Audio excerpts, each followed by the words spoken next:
بسم الله الرحمن الرحيم. قال النبي صلى الله تعالى عليه وسلم: من لم يدع قول الزور والعمل به فليس لله حاجة أن يدع طعامه وشرابه. رمضان المبارک کی آمد ہے، اور اس حدیث مبارکہ میں اللہ کے پاک پیغمبر صلی اللہ علیہ وسلم نے ارشاد فرمایا کہ اگر تمہیں روزہ جھوٹ سے، غیبت سے اور خرافات سے نہیں روکتا تو پھر اللہ تعالیٰ کو اس بات کی کوئی ضرورت نہیں ہے کہ تم بھوکے اور پیاسے رہو۔ من لم يدع قول الزور والعمل به فليس لله حاجة ان يدع طعامه وشرابه، یعنی روزہ صرف بھوک اور پیاس کا نام نہیں ہے، روزہ صرف کھانے اور پینے سے رکنے کا نام نہیں ہے،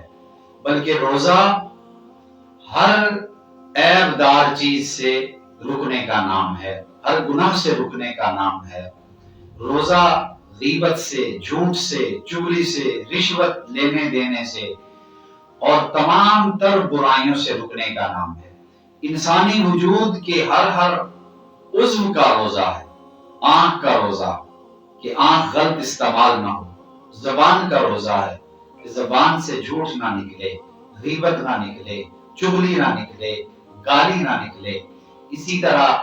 دل کا روزہ ہے کہ دل کے تخیلات تمہارے پاک اور صاف ہونے چاہیے۔ اسی طرح نگاہوں کا روزہ ہے، کانوں کا روزہ ہے، تمہارے ہاتھوں کا روزہ ہے، تمہارے پاؤں کا روزہ ہے کہ تمہارے پاؤں غلط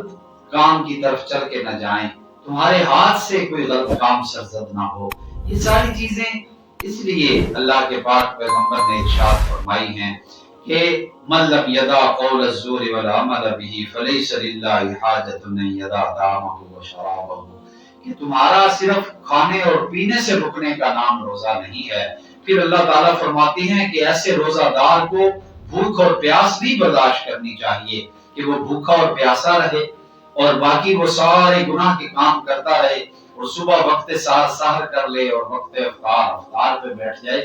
فرمایا اس چیزوں کا نام نہیں ہے، بلکہ یہ تو ایک پریکٹس ہے، یہ تو ایک روین ہے، یہ تو ایک تمہارے پورے 11 مہینے باقی گزارنے کے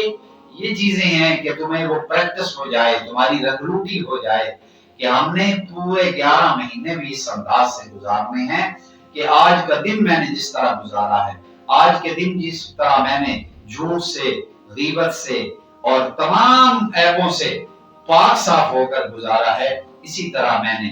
پورا سال گزارنا ہے اور پورا دن گزارنا ہے۔ جس طرح پورا دن گزارا ہے اسی طرح پورا سال گزارنا ہے، جس طرح پورا سال گزرے گا اسی طرح میری پوری زندگی گزرے گی۔ تو اس چیز کا نام روزہ ہے۔ اللہ تعالی ہمیں روزے کی حقیقت سے آشنا ہو کر روزہ رکھنے کی